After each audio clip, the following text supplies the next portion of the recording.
Bueno, entonces llegamos a esta expresión tan bonita de delta G en función de la temperatura y quedamos en que podemos calcular delta G en función de la temperatura utilizando solamente tres parámetros: la temperatura de melting, el delta H, la temperatura de melting, y el delta Cp, que de vuelta lo suponemos constante. Es decir, tengo una expresión analítica para delta G de temperatura.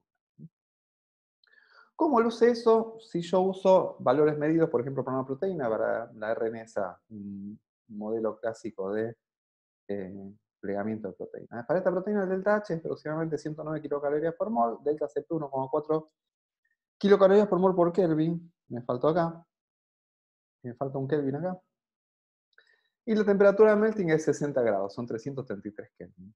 Si yo meto estos valores en la ecuación que derivamos recién, me aparece que delta G en función de temperatura no es ya una recta como pasaba con el desplegado por agentes desnaturalizantes, sino que es una curvita.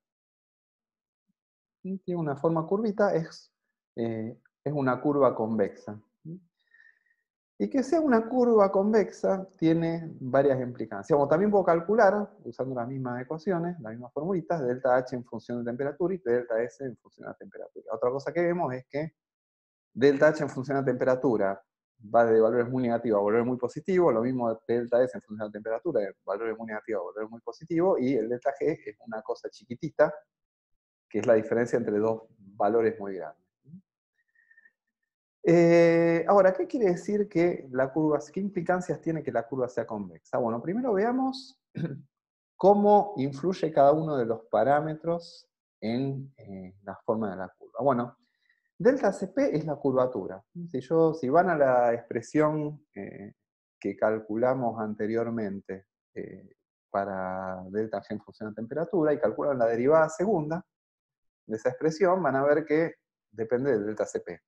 La curvatura, que es la derivada segunda de la curva, depende del delta Cp. Acá tenemos simulaciones de delta G en función de t para distintos valores de delta Cp. Si es 0, es recto, y mientras sea negativo, mientras sea positivo, perdón, va a ser más o menos curvado. El delta H me va a dar la altura del máximo.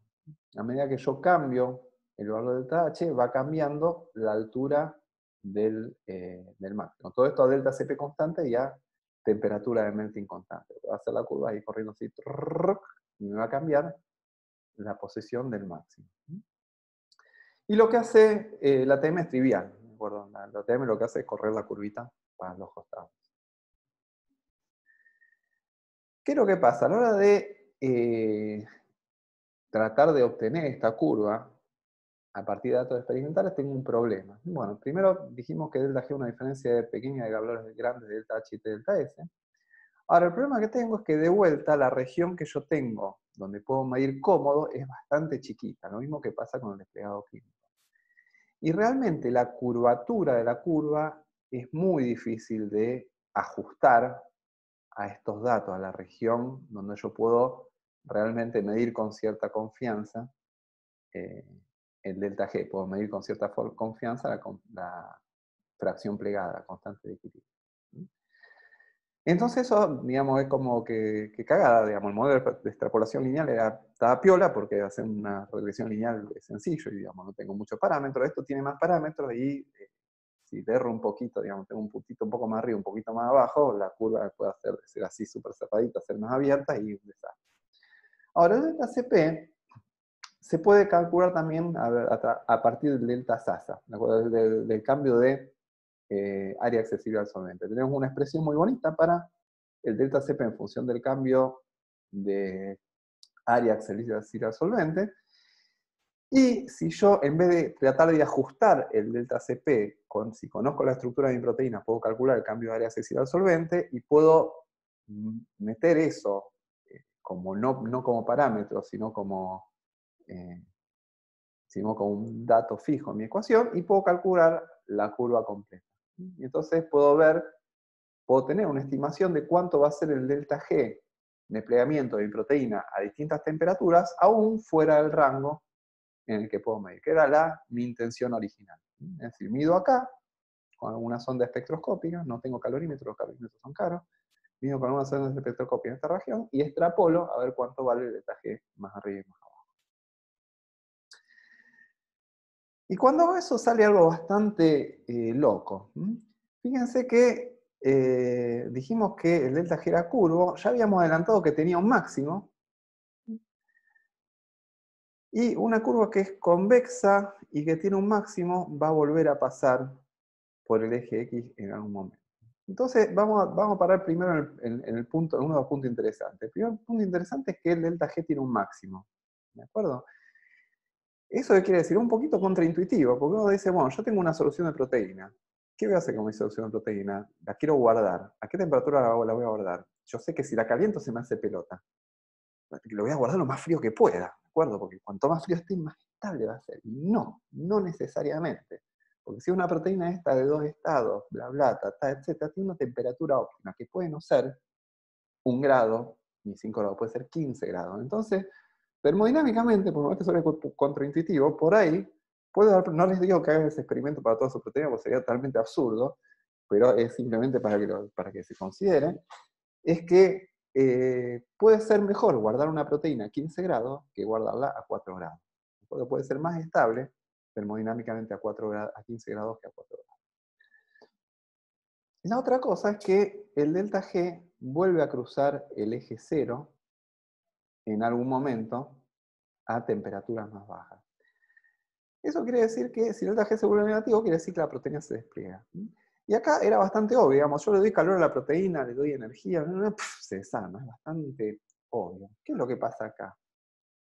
Es como que si yo la enfrío mucho la proteína se desarma. ¿De qué estamos hablando? Es medio loco. Es absurdo, tiene sentido.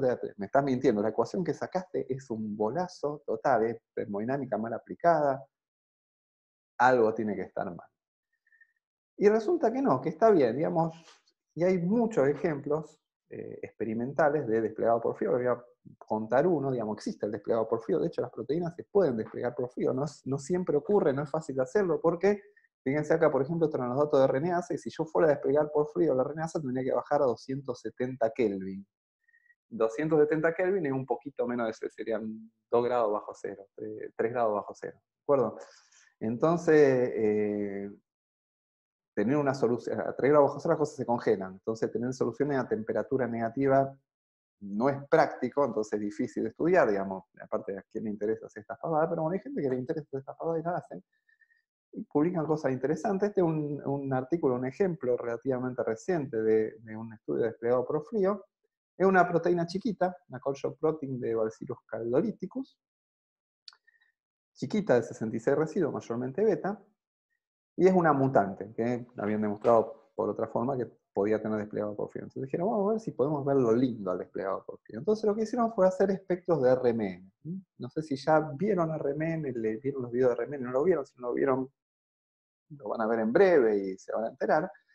El RMN, entre otras cosas, me da señales de protones de la proteína, y hay una región de los espectros de RMN de protones de proteínas que es bastante ilustrativa, llamémosle, que es la región de los metilos, ¿sí? La región de abajo de 0,5 ppm, 0,506 ppm.